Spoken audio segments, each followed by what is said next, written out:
Title है applied mathematics 3।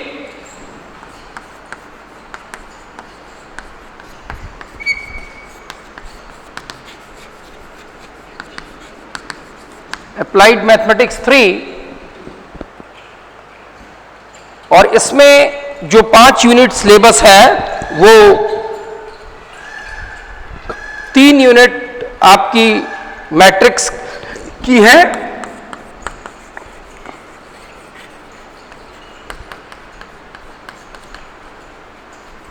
और 2 units जो हैं वो इंटीग्रल कैलकुलस की हैं।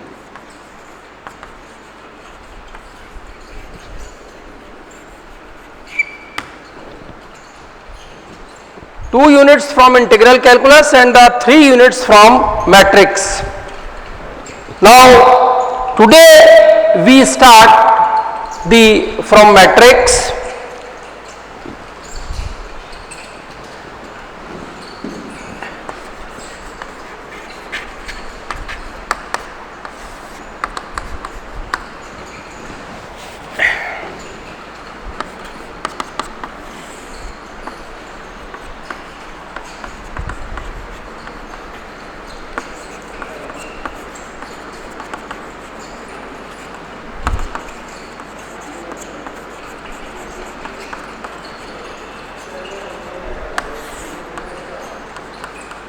Here, this is the presentation of matrix. Just you see here this symbolic presentation. If all the elements put it in the form of row and columns, that can be arranged in the form of row and columns. So this is known as a matrix, and order of A is m cross n. This m cross n, m is stand for the number of row, n is stand for the number of columns. This is rectangular arrangement system. In particularly case m is equal to n, so it is be a square matrix. So rectangular matrix or square matrix. These are all said to be elements of the matrix, like A11, A12, all are the elements of the matrix. The notation of matrix is denoted by capital alphabet, and the elements are presenting as a small alphabet like A11, A12 and so on. So these are all the elements, and these are all, this presentation is completely system arrangement system is matrix, and symbolically it is presented as Aij m cross n, where I is equal to 1, 2, 3 up to m, and j is equal to 1, 2, 3 up to n. So this is the symbolic presentation of the matrix capital A equal to small aij m cross n. I is stand for the number of row and j is stand for the number of column. If our objective to find the first row of the matrix, so considering here I is equal to 1 and j will be vary from A11, A12, A13 up to A1n. So you will get here the first row of the matrix, and the second one when you are taking a I is equal to 2. So the second row can be written as A21, A22 and so on A2n. So you will get here the second row of the matrix. All the elements put it within the large bracket. So this algebraic system is known as a matrix. आप लोगों ने determinant का भी नाम सुना हुआ है, आप उसके बारे में जानते हैं. डिटर्मिनेंट जिसको हिंदी में सारणिक कहते हैं. So what is the basic difference between the determinant and matrix? Determinant is the system that can be expressed like this. All the elements put it within the two vertical lines, so this is known as a determinant of A.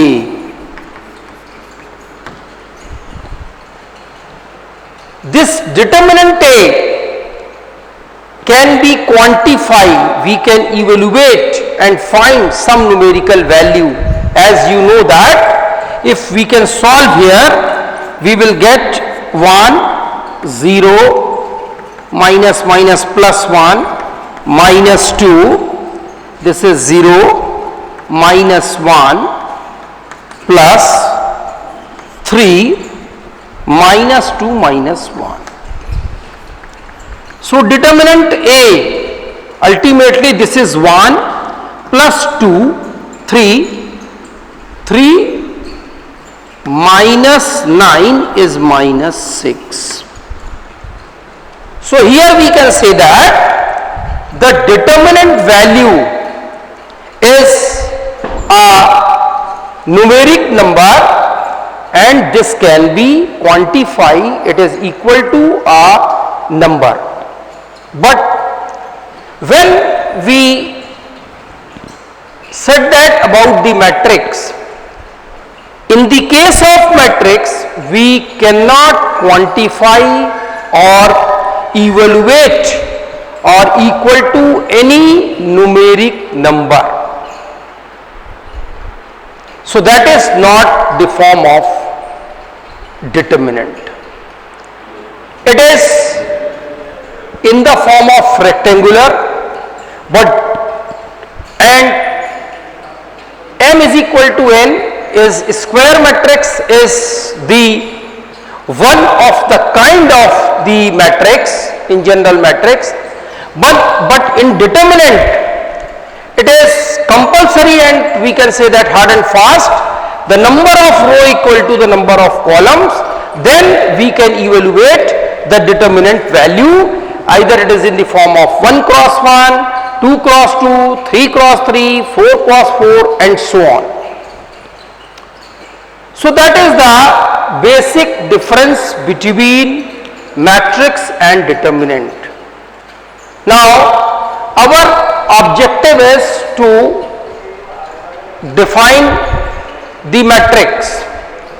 So definition of matrix: we can arrange the data in the form of row and column. This arrangement system is known as a matrix. This is denoted by capital alphabet A, and the order of A is the number of row and number of column. Here it is m cross n, m number of row, n number of columns.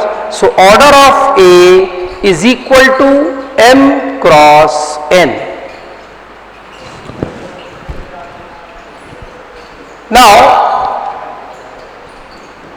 the other question is arise in the mind. सबके आप लोगों के दिमाग में ये आता है कि ये चीज हमें पढ़ाई जा रही है, तो ये हमारे से क्या रिलेशन है, हमें क्यों पढ़ाई जा रही है, हमें कहाँ यूजफुल होगी, कहाँ यूज करना होगा, प्रैक्टिकल एप्लीकेशन इसका क्या होगा. थोड़ा सा आज फर्स्ट लेक्चर है प्रिलिमिनरीज, मैं आपको ये बताने की कोशिश करूंगा कि ये किसी भी प्रोफेशनल क्वालिफिकेशन के लिए कहाँ कितनी यूजफुल होती है. एक लाइव एग्जाम्पल लेते हैं जो कि आप लोगों को बहुत अच्छी तरीके से फेमिलियर हो. आप क्लासरूम में बैठे हो और क्लासरूम में मान लीजिए 90 स्टूडेंट्स हैं, तो वो 90 स्टूडेंट्स जो है वो रो और कॉलम फॉर्म में बैठे हैं। मान लीजिए 15 रोज हैं और 6 नंबर ऑफ कॉलम्स हैं, और students the sitting arrangement of the students in particular class in the form of row and column. This seating arrangement system be a matrix presentation, and that can be described as in the form of row and columns. Now the next objective is, मान लीजिए कोई teacher college में नया आता है और उसका appointment इस बेस पे होता है कि आपको इस क्लास का रिजल्ट, एवरेज रिजल्ट मान लीजिए 80% है, इसको इंप्रूव करना है और 80% से ऊपर जाना है, तभी कंडीशनल मान लीजिए उसको दिया जाता है कि आपको इस क्लास को इंप्रूव करना है। अब इसको इंप्रूव करने के लिए टीचर्स के पास, हर इंडिविजुअल टीचर्स के पास, अगर अलग अलग हर टीचर को टास्क दी जाएगी तो उसके अलग अलग मेथड्स होंगे।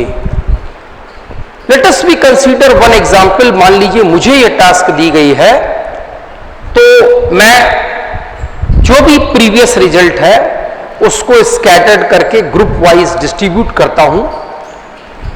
90 से 100% के बीच में टॉपर्स, इसके बाद 10-10 के इंटरवल में मैंने मान लीजिए अरेंज कर लिए, और लास्ट अरेंजमेंट जो बिल्कुल हमारी इस क्लास की पुअर परफॉर्मेंस है, that can be suppose passing pass है, प्रमोट कर गई। मान लीजिए हमने दिया कि 50% से लेकर 30% तक अर्न करने वाले स्टूडेंट्स मान लीजिए 20 स्टूडेंट हैं। तो इस तरीके से एक स्टैटिस्टिक्स हमारी इस क्लास का तैयार हो गया, जो कि जिसका आधार या बेसिक्स परसेंटेज जो आपने लास्ट सेमेस्टर में अर्न किए हैं उसके आधार पर है। अब यहां पर मैं एक अपनी सोच, जिसको कहते हैं मैथमेटिक्स या थ्योरी में इनिशियल हाइपोथेसिस, एक मेरी हाइपोथेसिस, एक सोच ये है, मैं रिजल्ट को इंप्रूव करने का मेथड ये सोचता हूं कि जिन लड़कों के मार्क्स बिल्कुल जो कमजोर रह गए हैं, कम आए हैं, उनको मैं एक टॉपर के साथ साथ बिठा दूंगा, होशियार लड़के के साथ बिठा दूंगा जिन लोगों ने अच्छे मार्क्स अर्न किए हैं।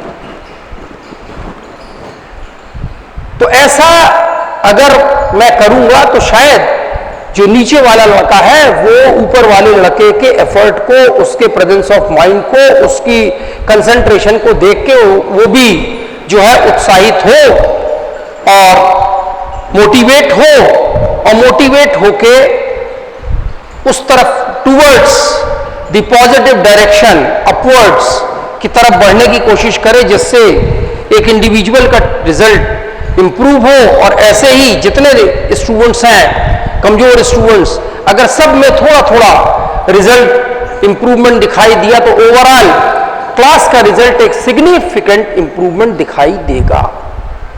ये तो अब इसमें ये मेरी इनिशियल, मैंने आपसे कहा है this is known as a initial hypothesis, जो मेरी प्रारंभिक परिकल्पना है। कोई जरूरी नहीं है कि ये प्रारंभिक परिकल्पना जो मैंने सोची है वो सत्य हो। उसमें भी 3 आपके रिजल्ट्स नजर आते हैं, और वो 3 रिजल्ट्स हर हाइपोथेसिस के, एक तो ये जो मैंने सोचा है वो सिग्निफिकेंटली एक्सेप्टेड, एक डिसएग्री, रिजल्ट पहले की बजाय और एवरेज कम हो गया। मान लीजिए पहले 80% था, ऐसा करने से रिजल्ट में 80% की जगह वो 77% रह गया। इसका मतलब जो मेरी सोच थी उसके जस्ट अपोजिट ये एफर्ट काम किया और इसको कहते हैं वर्ड मैथमेटिक्स में टर्मिनोलॉजी इनसिग्निफिकेंट। और एक तीसरी एक कंडीशन है न्यूट्रल, जिसको मैथमेटिक्स में सिंबॉलिकली बराबर की बोला जाता है कि हमने भले ही एफर्ट करने की कोशिश करी हो बट रिजल्ट स्टिल अगले सेमेस्टर में वही का वही हो, तो कोई परिवर्तन नहीं आया, तो उसको हम कहते हैं कि वो जो है वो न्यूट्रल फॉर्म में रहा। तो ये एक रिसर्च का मेथड होता है, और ये रिसर्च का मेथड हर सेक्शंस में, भी और एग्जांपल्स आपको दूंगा तो और अच्छी तरीके से समझ में आएगा, हर जगह काम करता है।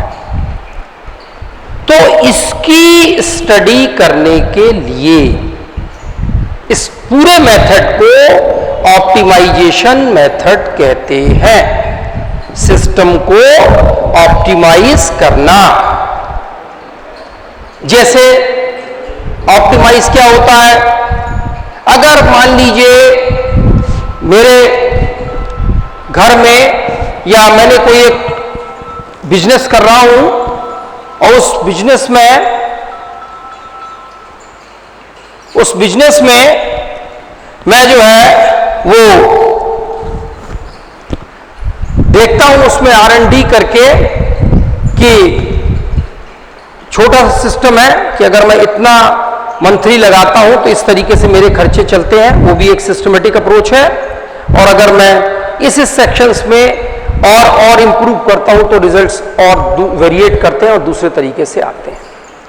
या कोई एक कार की कंपनी है, वो डिफरेंट उसके सेक्शंस हैं जिससे वो असेंबल्ड होकर एक प्रोडक्ट बन रहा है, तो वो जो है मिनिमम कॉस्ट वाइज हम देखें तो जो ओनर होगा उसका ऑब्जेक्टिव होगा कि कम से कम लागत पे मैक्सिमम आउटपुट मिले, मैं अपने कम से कम खर्च करूं और ज्यादा से ज्यादा प्रॉफिट अर्न करूं।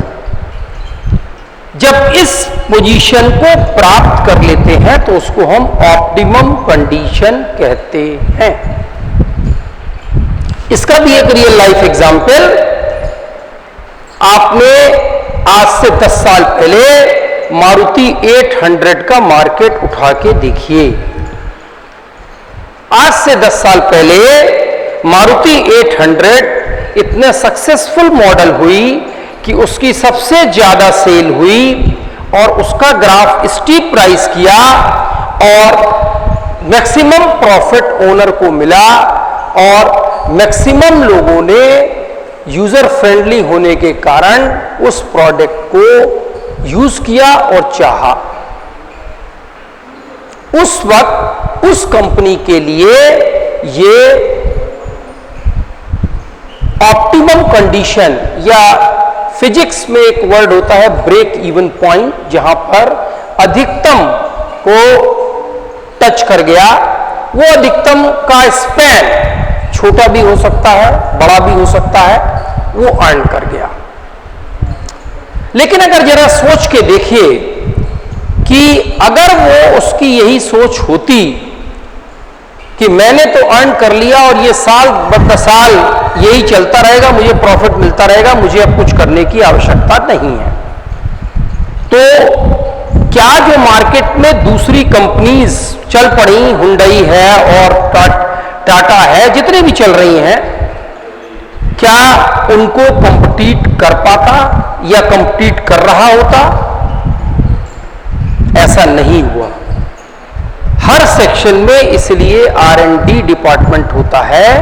वो R&D डिपार्टमेंट कंज्यूमर की आवश्यकताओं को फीडबैक के आधार पर उनसे फीडबैक लेता रहता है, आवश्यकता देखता रहता है और उन आवश्यकताओं को इंट्रोड्यूस करके और अपने मॉडल को अकॉर्डिंग टू डिमांड परिवर्तित करने की कोशिश करना को ऑप्टिमाइजेशन मेथड कहते हैं। तो दैट मीन्स कि हो सकता है 10 साल पहले जो मारुति की कंडीशन 800 की आई वो उस वक्त उसके लिए ऑप्टिमम हो, लेकिन आज के या पिछले 5 साल के सिनेरियो में अगर उसको हम देखें तो वो ऑप्टिमम नहीं हो। और दूसरा एग्जाम्पल जो आप बहुत अच्छी तरीके से जानते हैं, आज से 10 साल पहले मोटरोला के बड़े बड़े हैवी सेट्स मोबाइल के आते थे। अब आज 10 साल बाद एक से एक एडवांस फीचर्स उसमें इंट्रोड्यूस हो गए, मॉडल बहुत हल्का हो गया, कॉम्पैक्ट हो गया, स्लीक मॉडल हो गया और इसी की तरफ वो हम जा रहे हैं। तो अगर जिस समय मोटरोला सिंगल कंपनी या और एक आध कंपनी थी आई थी, अगर वो ये सोच के बैठ जाती कि सभी लोग हमेशा जिंदगी भर ये यही यूज करेंगे इसी टेक्नोलॉजी को, हमने पेटेंट कर लिया, अब हमें इससे आगे करने की जरूरत नहीं है, तो ऐसा सोचने से वो 2-3 साल के अंदर सैचुरेटेड हो जाती और मार्केट से धीरे धीरे बाहर हो जाती। जबकि ऐसा नहीं हुआ, कंपनी ने अपने आप को मार्केट में रखने के लिए समय अनुसार बदलाव किए प्रोडक्ट्स में और तभी वो मार्केट में अपने आप को कंपटीशन पे खड़ा कर पाई और बिजनेस कर पाई। ये आप लोगों को वो चीज बता रहा हूं जो आप रियल लाइफ में सब कुछ जानते हो। अभी मेरा मैट्रिक्स से कनेक्शन इसका शुरू नहीं हुआ। अब मैं इसको जितनी बात मैंने बोली है वो मैं अब मैट्रिक्स से कनेक्टेड कर रहा हूं। जो मैंने पहला एग्जाम्पल लिया कि seating arrangement of the students 15th row and 6 columns, लेकिन फिर मैंने उसमें एक प्रॉपर्टी लगाई कि मैं जो डल स्टूडेंट है उसको होशियार के साथ बिठा लूंगा तो शायद कुछ इंप्रूव करे। इसका मतलब जो पहले अरेंजमेंट सिस्टम था उस अरेंजमेंट सिस्टम को मैंने बदलकर एक दूसरा अरेंजमेंट सिस्टम तैयार करने की कोशिश करी। यही अरेंजमेंट सिस्टम का वेरिएशन मैट्रिक्स फॉर्म में कहलाता है। यहां से मैट्रिक्स जो यहां पर स्टूडेंट का सीटिंग प्लान था वो मैंने आपको स्टार्टिंग में बताया कि that is called the matrix form of the students in the class.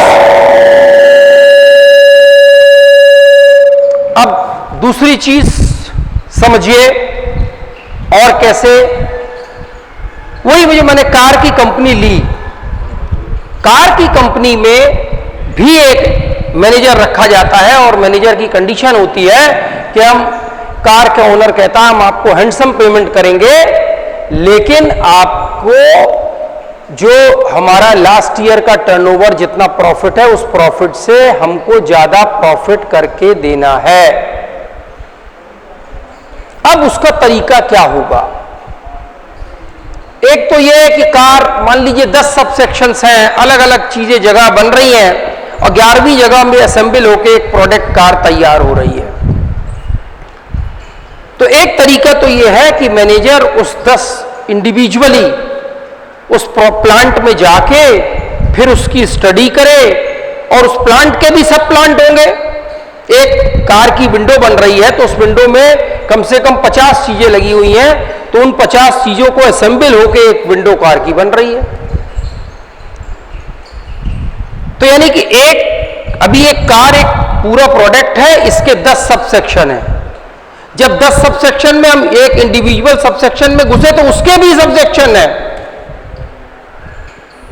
अगर इन्हीं सब सेक्शंस को मान लीजिए हम अब मैट्रिक्स कैसे अरेंज करेंगे, कैसे बनाएंगे, कैसे मैट्रिक्स से कनेक्टेड हुआ वो जरा समझें।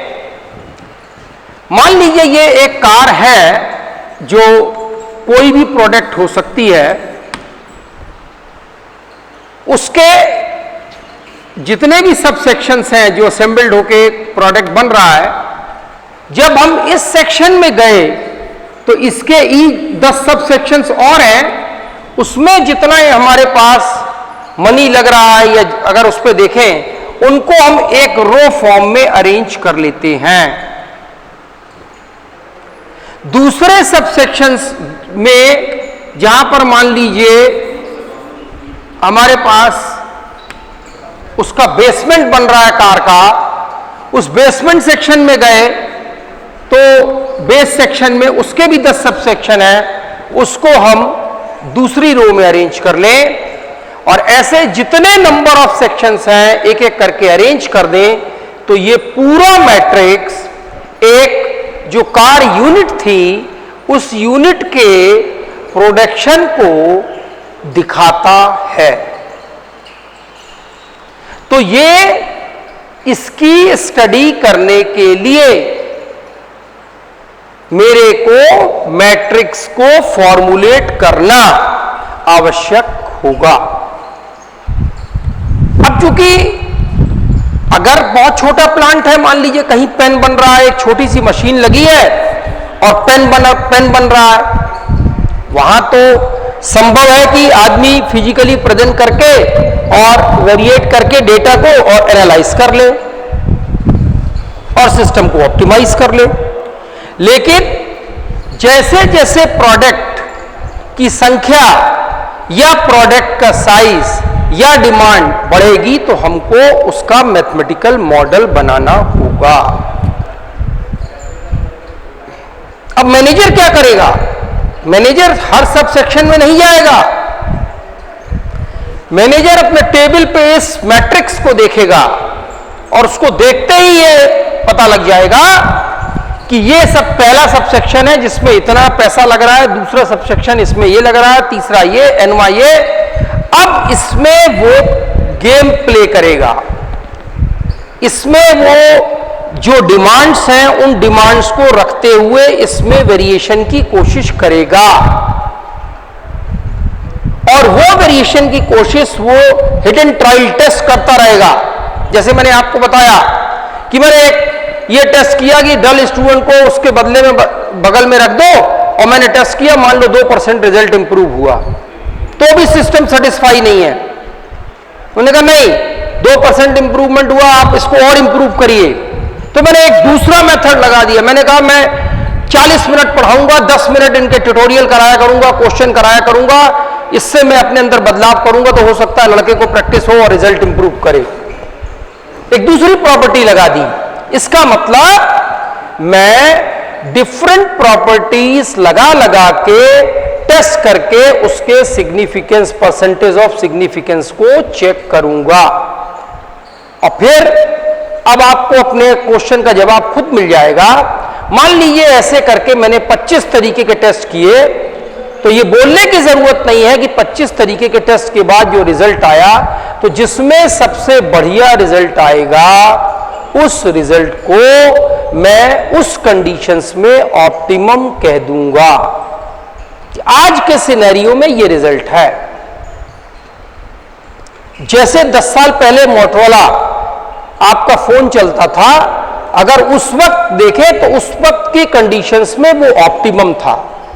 उस वक्त जितनी टेक्नोलॉजी अवेलेबल थी, जितना रॉ मटेरियल अवेलेबल था, जितने लोग फेमिलियर थे, उनके हिसाब से उस वक्त वो सेट जो है बनाया गया, वो सेट उस वक्त ऑप्टिमम था। लेकिन when you compare with the present scenario, so that was the condition of obsolete। आज आपको मार्केट में कहीं नजर नहीं आएगा।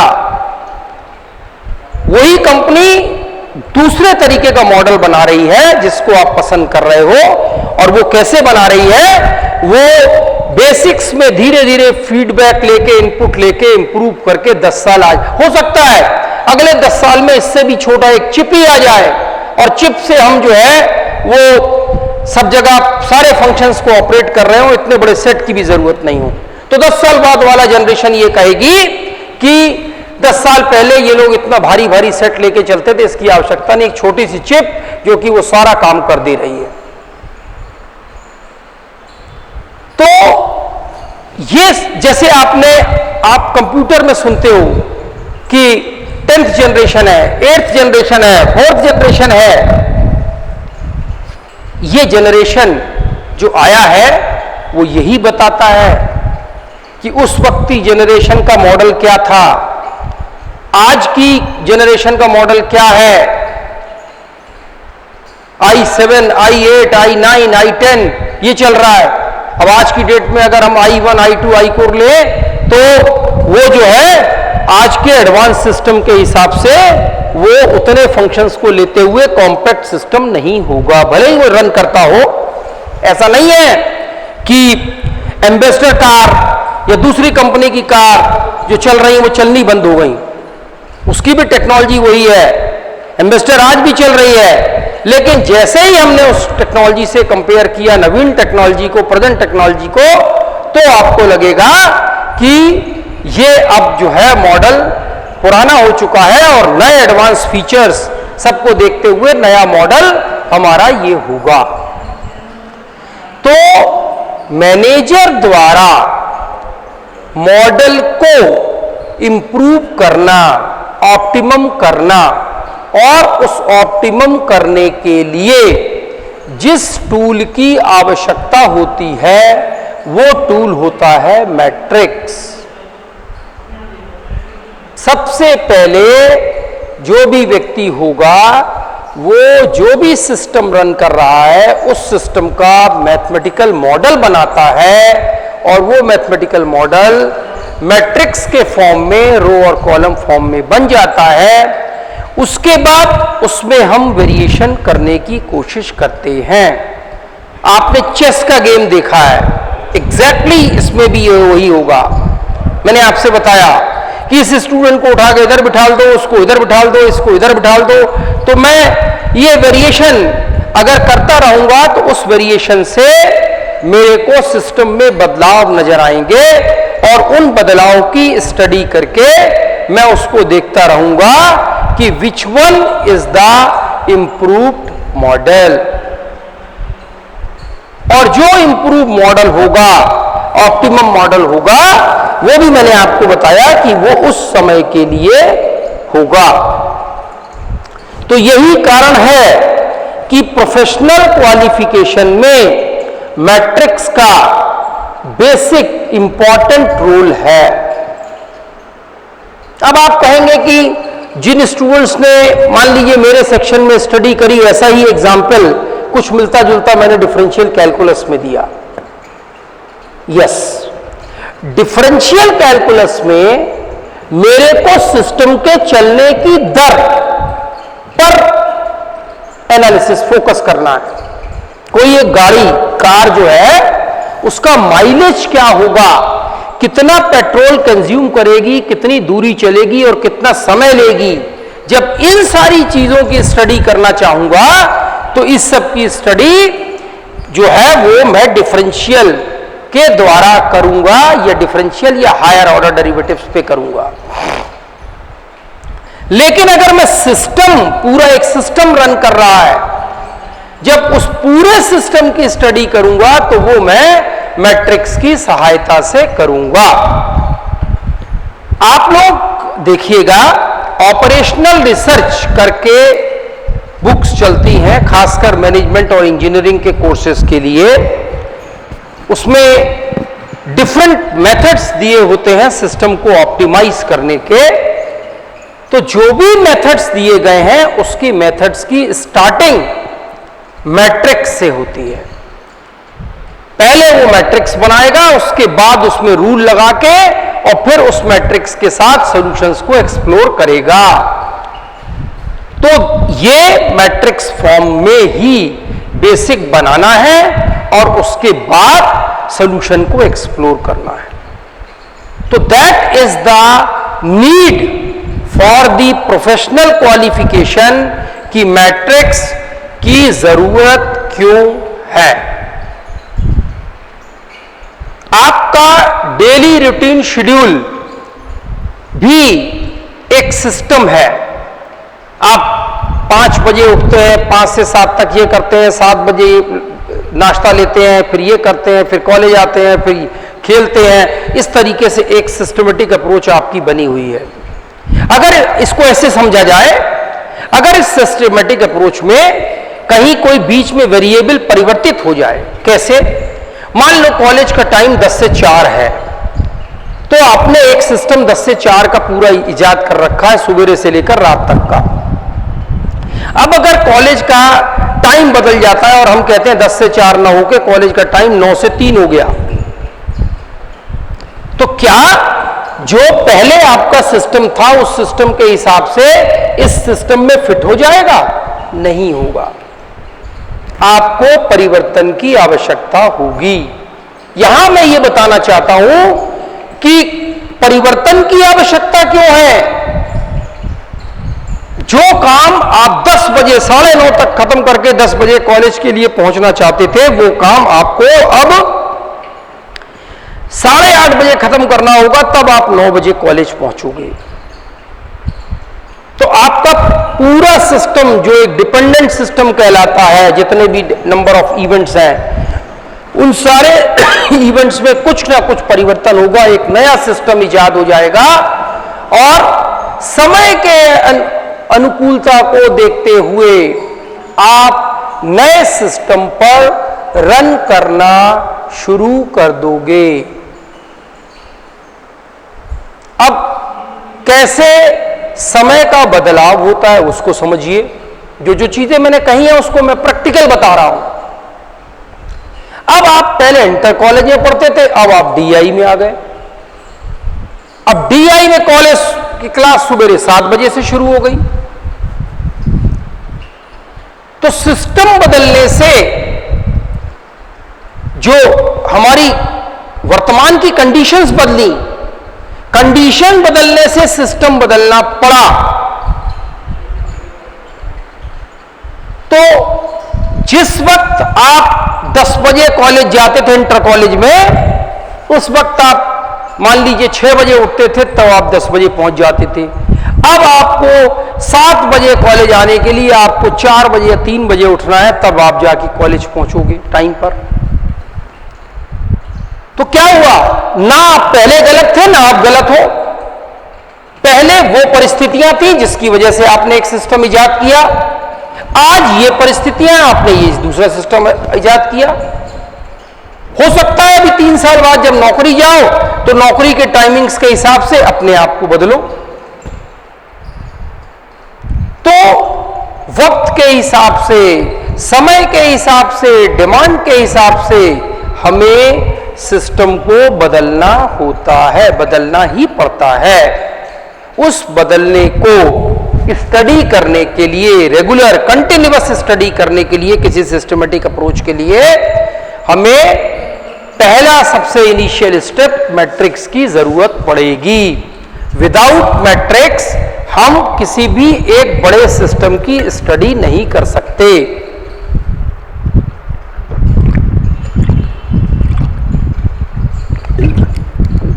छोटा सिस्टम जरूर आपको दिखाई दे जा सकता है, आप कह सकते हो कि इसमें मैट्रिक्स की बनाने की क्या जरूरत है, लेकिन जैसे जैसे हम इस पे जाएंगे तो हमें मैट्रिक्स की जरूरत होगी। इसलिए मैट्रिक्स जो है वो हर प्रोफेशनल क्वालिफिकेशन, मैनेजर लेवल और जो वर्कर लेवल और बीच का लेवल, सब जगह आपको इसकी आवश्यकता होगी।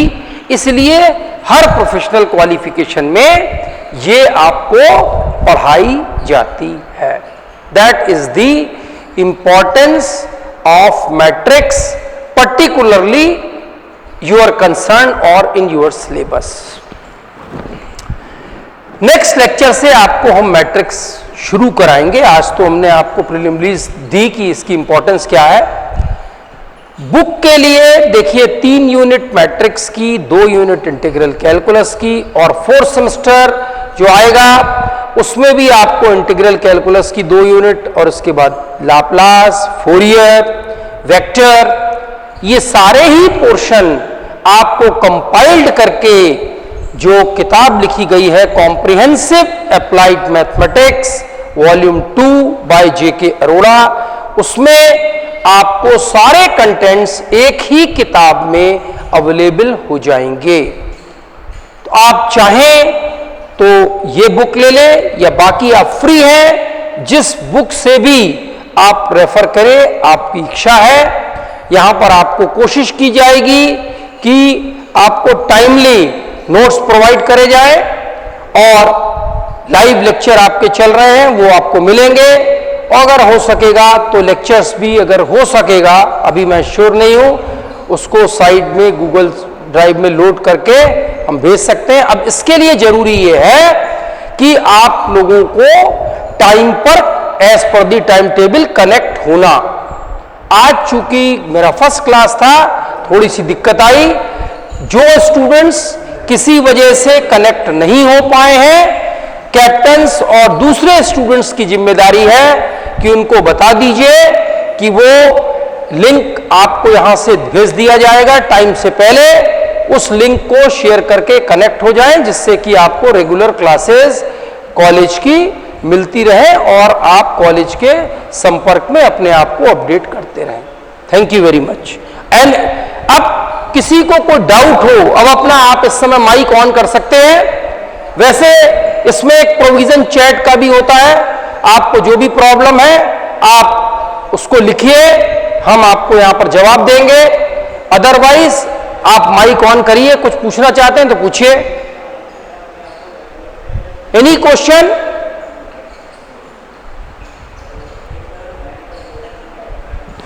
Thank you.